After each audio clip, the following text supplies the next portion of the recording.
هلو هلو، معاكم مريم نبيل. حياتنا عاملة زي البازل، بنحتاج نجمعها عشان نشوف الصورة أوضح.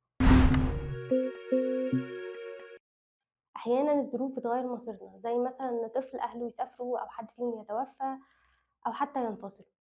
حياته بتبدأ تتغير ويكون فيها أماكن كتير، زي مثلا مرة عند عمته، مرة عند خالته، مرة عند جدته.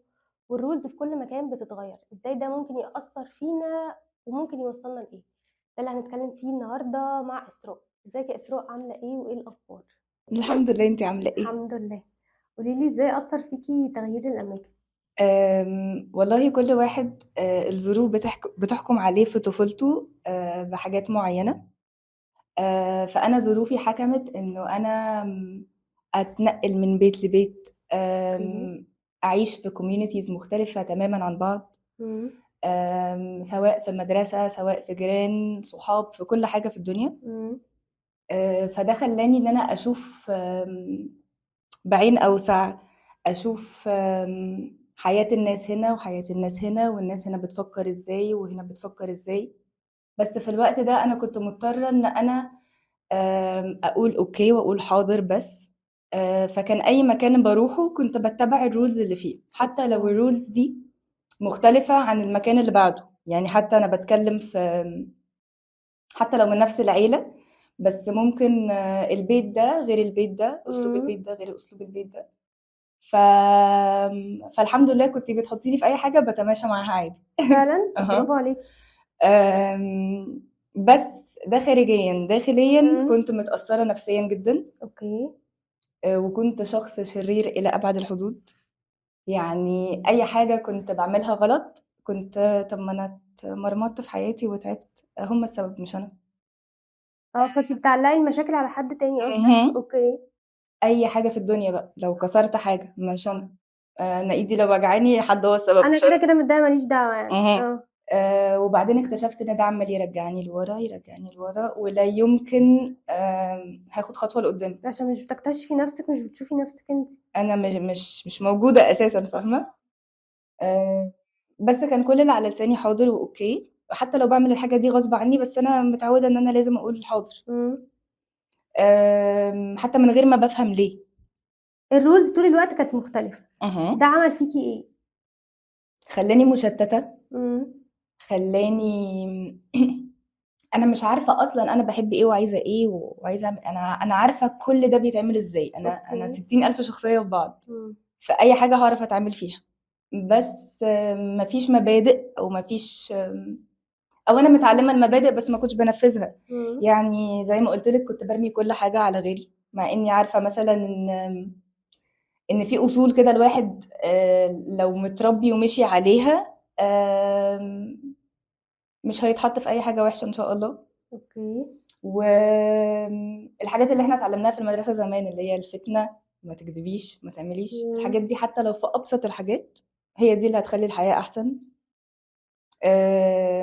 فبدأت إن أنا آخد الway دي. الحاجات اللي انت اتعلمتيها ابتدت تأثر فيكي، فابتديتي تمشي في نفس الطريق ده. كنت اوكي. عايزة بقى أكبر، كنت عايزة أعمل حاجة، فأنا قُلت بطريقتي دي أنا لا يمكن أعمل حاجة. مم. وطول ما أنا بارمي الغلط على غيري، أنا عمري ما هاعمل حاجة. يعني أي حد في الدنيا ممكن يتحط في مشكلة، هيبقى شايف إن المشكلة دي أكبر حاجة في الدنيا، وهي مجرد وقت وهتعدي. مم. وإن once لمّا الواحد يحصل له لا قدر الله مشكلة، يفكر إزاي هيحلها، ما يقعدش بقى يكتئب ويقعد يعمل مش عارف إيه. طب هاسألِك سؤال، الrules اللي كانت من الأول فضلت معاكِ لحد دلوقتي؟ إمم، إمم. إيه اللي اتغيّر وإيه اللي فضل؟ إيه اللي اختلف؟ إيه اللي وجهة نظرِك اختلفت فيه فشلتيه ما مشيتيش عليه تاني؟ بقيت واقعية. يعني عارفة لمّا وصلت لمرحلة السلام النفسي ده، أنا قررت إن أنا لازم أفهم أنا باحب إيه، إمم. وهاعرف أعمل إيه، وما أعملش حاجة غصب عني، أخلّي حياتي زي ما أنا عايزاها كده. أوكي. بس فابتديت فعلًا أشوف حتى في أبسط الحاجات إن أنا ممكن، عارفة لو حد مثلًا من صحابِك لابس حاجة وبيقول لِك دي حلوة والّا وحشة، وهي مش عاجباكِ آه. خالص، فأنتِ قُلتِ لأ حلوة، بس أول ما مشيتِ قُلتِ لأ إيه كانت القرف ده؟ وحشة؟ آه. اهم. في موقف حصل لِك معيّن أثّر فيكِ خلّاكِ ما تركّزيش مع وجهة نظر الناس وتركّزي بقى في وجهة نظرِك أنتِ؟ آه طبعًا. إيه؟ كان وزني كبير جدًا، إمم. كنت حوالي 100 كيلو. أوكي، ده في سَنة كام ده والّا إمتى؟ يعني من حوالي 5، 6 سنين كده. أوكي. ففي الوقت ده انا سمعت كل الكومنتس الوحشه اللي ممكن تتخيليها في الحياه، وكل الكومنتس اللي فيها تحرش في الحياه. و...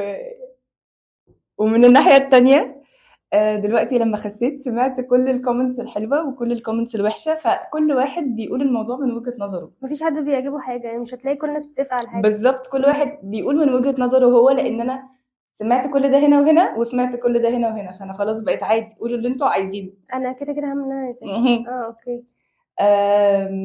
بس فالموضوع ده من الحاجات اللي غير فكرة ان انتي بتاخديش بوجهة نظر حد. تماما. كان عندك غضب وانتي صغيرة؟ كان عندي غضب وانا صغيره، ودلوقتي بقيت اكونترول او اوكي، بحاول ازاي ان بقى انا عرفتي تتخطي الغضب اللي انتي كنت فيه؟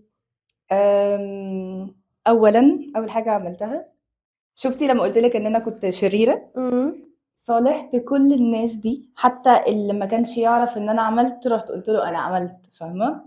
حتى لو حاجات بسيطه، دي حاجات في المدرسه ممكن حاجات صغيره جدا، بس كانت بالنسبه لي وقتها هي دي حاجات كبيره. فصالحت الناس دي كلها، دي كانت اول حاجه انا لازم اعملها. حلو قوي ده. وفي ناس رد فعلها كان غريب، بس انا كنت مصره ان انا لا، انا هصالح، فاهمه؟ حاليا بقى انا لسه بتعصب او لسه جوايا طاقه غضب. اوكي، بس بتكنترولي عليها، بحاول اكنترول عليها. مش بتطلعي العصبية في اي حاجة، مش زي الاول يعني. بقيت احاول كده افكر كده، ادي نفسي 3 seconds بس قبل ما ارد، قبل ما اعمل اي حاجه، قبل ما اخد اكشن تسرع. افكر. انا مندفعه ومتسرعه جدا فعلا. اوكي. بس فبقيت بدي نفسي وقت افكر شويه او اهدى، او انت عارفه ان انت بتتعصبي بسرعه، او انت اصلا من جواكي متضايقه دلوقتي، فلا اهدي عشان ما تزوديش الدنيا. فلا بحاول كده اتفاهم مع نفسي، فاهمه؟ قبل ما تطلعي كل حاجة بتفكري وبعد كده تطلعي.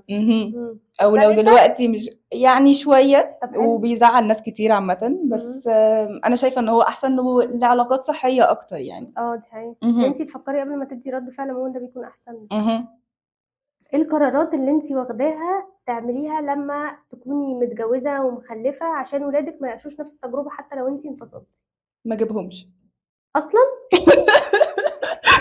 اوكي. يعني لا، انا شايفه ان ممكن، انا ما فكرتش في الموضوع نهائي بصراحه، ان انا يكون عندي بيبيز. يعني انا نفسي ان انا انشر الوعي ان الناس عارفه انت اللي هو ما يضربوش عياله وخلاص كده، لا مؤاخذه يعني. يفكروا. ده عادي، فكروا. بس اللي هو يعني دي مسؤوليه كبيره، وانت لازم تبقى فاضلها. احنا لما بنجيب كلب يا جماعه ما بنسافرش وما بنخرجش عشان نقعد معاه، فلا ده روح يعني. دي حقيقة. بس طب يعني فكري في الموضوع انه لو جه طفل ممكن ما تعيشوش نفس التجربة ازاي؟ لا، انا ممكن احاول ما اعيش غيره، يعني احاول ان انا الاماكن اللي فيها الاطفال دي احاول ان انا اعمل لهم حاجه بوزيتيف، انشلهم من اللي هو فيه، ما زودش يعني، ما حاولي تقللي او تخففي يعني. اوكي. بس لكن مش شايفه ان انا اصلا عندي المسؤوليه او حمل المسؤوليه الكافيه ان انا اعمل حاجه زي دي. اوكي. بس ممكن يعني ممكن one day، لكن مش دلوقتي. بس هتبقي مفكرة كويس وحاسباها قبل ما تعملي. 100% اكيد ان شاء الله. اوكي. بس انا برضو ده رأيي بصراحة. لما بنغير الاماكن بنغير معاها الاشخاص. ازاي قدرتي تحتفظي بالحاجات اللي جواكي لحد دلوقتي؟ انا شايفه ان اهم الاشخاص او الناس اللي نو واي نخسرهم او اللي هم حياتنا اساسا هي العيله. فانا الف ب عيلتي. اوكي. عيلتي ايا كان، حتى لو في حاجات احنا مش متفاهمين فيها، بس في الاول او في الاخر دي عيلتي، فعلى عيني وعلى راسي، فاللي هم هيقولوه انا بقول عليه حاضر. بقيه الناس احنا انا بشوف الحياه دي صراحه قطر. اوكي. ناس طالعه ناس نازله، اللي عايز يفضل موجود هيفضل موجود، لان اللي عايز يفضل موجود دي حاجه سهله مش حاجه صعبه، لان الموضوع كله قصه تقدير، قصه اللي عايز يقبلك هيقبلك يعني. بالظبط. فمش شايفه ان الناس مهمه اساسا. هو الاهل ربنا يديهم الصحه، لو متوفين ربنا يرحمهم. الاخوات قليل قوي دلوقتي لما تلاقي صحاب او تلاقي حد تقول عليه ده صاحب او مش عارف ايه. بس ازاي قدرتي تطلعي من التجربة اللي انت عشتيها دي شخص بيعرف يطور من نفسه وبيعرف يكون احسن؟ بالتخطيط. مم. كل حاجة لازم يبقى معمول لها schedule، معمول لها خطة كده هي هتمشي ازاي، حتى لو المشوار انا شايفاه صعب قوي فحطيت له steps كتير جدا جدا. بس لو عملت list كده وكتبت ان انا عشان اعمل الحاجة دي انا هعمل 1 2 3 4، وكل مع كل step كده اعمل check، انا احس ان انا satisfied واحس ان انا عملت حاجة واقدر اوصل. فاي حد قدامه اي target ده مش صعب عليه خالص ان هو يعمله. مم. بس انا بشوف ان اهم حاجة الواحد يبقى هو من جواه كويس علشان يعرف يعمل حاجات كويسة، او مم. هو يبقى بيشوف الحاجة بعينه اللي ان شاء الله تبقى حلوة علشان يقدر يقدم حاجة كويسة. بس وابتديت برضو ان انا اقطع، عارفة الكومنتس اللي ملهاش لازمة، الكلام اللي ملوش لازمة اللي ممكن اه. تسمعيه ينكد عليكي اليوم. مم.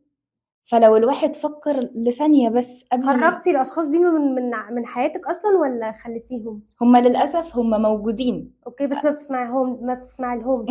اي اوكي. باي كلام بيتقال لي بفلتر الأول، ملوش مم. لازمه كده كده، او اصلا مين اللي قدامي اللي بيقوله ده. تنكديش يعني على نفسك يعني. مهم. مم. يعني انا شايفه ان الواحد قبل ما يتكلم يشوف نفسه لو هو دي 100% حقيقة. تمام. وقتها انت ليك الحق ان انت تتكلم حتى بالذوق، يعني زي فاهمه. فكرة التنمر كده. بالظبط. اه. التنمر انا عانيت معاه وانا تخينه بقى يا جاموسه اه، ما هي حلوه. في ناس بتتريق قوي، هي مش بتشوف ان هي عندها مشكلة اصلا، دي ايوه. حقيقة. اه. بس ودلوقتي يا خله لا، عادي. على فكرة انسان قمر. فانا مرتبه وخله الاتنين. مم. الاتنين. الاثنين. من اول ما ابتديتي تخططي ان انت هتعملي حاجة للإسراء، ايه العلاقة بقى ما بينك وما بين صحابك، ما بينك وما بين عيلتك؟ ايه اللي حصل تغيير؟ ايه النجاحات اللي انت وصلت لها في شغلك؟ اول حاجه بدات ان انا من الناس دي ان انا ما اسمعش منهم الكومنتس الرخمه اللي انا مش بحبها، وما اخدهاش على قلبي. اقول عادي ده كلام الناس بتقوله عادي، مم. ما اهتمش قوي بكلامهم النيجاتيف. باخد البوزيتيف بس، والنيجاتيف انا ما سمعتوش اساسا. مم. من ناحية تانية انا فكرت في مين فعلا هيبقى حابب ان هو يشوفني احسن، او هيبقى حابب ان هو يسبورت مي في اللي انا بعمله او ايا كان. لما جيت كده اعمل ليست، انا بحب الكتابة قوي فكل حاجة اقعد اكتبها. مم. ما لقيتش غير اخواتي غير اهلي، فعشان كده بقولك هم دول اه، فهمت. الاساس. اي حد تاني ما كانش بيجي في دماغي ولا حطيته اصلا، يعني باخد منهم الكلام البوزيتيف او الحاجة اللي انا هبقى محتاجاها منهم بس. مم. اي حاجة تانية لا. وشغلك عملتي فيه ايه؟ طورتي نفسك فيه ازاي؟ اهم حاجة برضو كانت التخطيط، و مش دايما طول الوقت لعب، حتى الوقت بتاع الخروج دايما احب استغل وقت فيه ان انا اعمل حاجة مفيدة بالنسبة لي. يعني قد ايه الوقت مهم، مم. ان الواحد يستغل وقته في حاجات فعلا مهمة. يعني انا واخواتي متعودين ان احنا نسافر مش على طول يعني، بس بنسافر بره كتير.